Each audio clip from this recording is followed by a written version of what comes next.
আজকে সকালে আসি খুব তাড়াতাড়ি উঠে গিয়েছে, সকাল ৮টারও আগে। তারপর আমাকে উঠিয়েছে দুষ্টু বুড়িটা। দেন আমি ঘুম থেকে উঠে ওকে ফ্রেশ করাই, তারপর ওর জন্য খাবারটা তৈরি করি। আজকে আশিকে সকালের খাবারে দিব ডিম সুজির স্মুদি। আজকে সকালের খাবারটা কিন্তু মামি মিলেই তৈরি করেছিলাম। খুবই সিম্পল ওয়েতে খাবারটা তৈরি করি, তোমাদের সাথে শেয়ার করি। প্রথমে প্যানে আমি কিছু পরিমাণ পানি নিয়েছিলাম, দেন সেটার মধ্যে একটি ডিম ফাটিয়ে দিয়ে ভালোভাবে চামিচ দিয়ে মিক্স করে নিয়েছিলাম। তারপর একটি দারচিনি ব্যবহার করেছিলাম এবং চুলাটা অন করে অল্প পরিমাণ সুজি মিক্স করে নিয়েছি।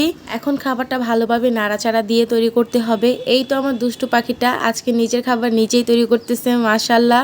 আর খাবারটা মিষ্টি করার জন্য কিন্তু ব্যবহার করেছিলাম তাল মিশ্রি। আর একটা কথা, আরশি এখন ডিম সিদ্ধ খেতে চায় না, তাই ওকে এখন এই খাবারের সাথে ডিমটা দিচ্ছি। মাশাআল্লাহ, আগে পছন্দ করতো ডিম সিদ্ধটা, এখন একদমই পছন্দ করতেছে না। কিন্তু বাচ্চাদের শরীরের জন্য তো ডিম অনেক বেশি প্রয়োজন, তাই আরশিকে এভাবে ডিমটা এখন দিচ্ছি আপাতত। এই তো খাবারটা আমার তৈরি হয়ে গিয়েছে, এখন আরশিকে খাওয়াবো। খাবারটা কিন্তু ঠান্ডা হওয়ার পর অনেকটা ঘনত্ব চলে আসছিল। মাশাআল্লাহ, খাবারটা শেষ হওয়ার পর আরশিকে ঘুম পাড়িয়ে দিলাম প্রায় 10টার দিকে। তোমরা আজ সকালের খাবারে বেবিদের কি দিয়েছো জানাতে পারো। আল্লাহ হাফিজ।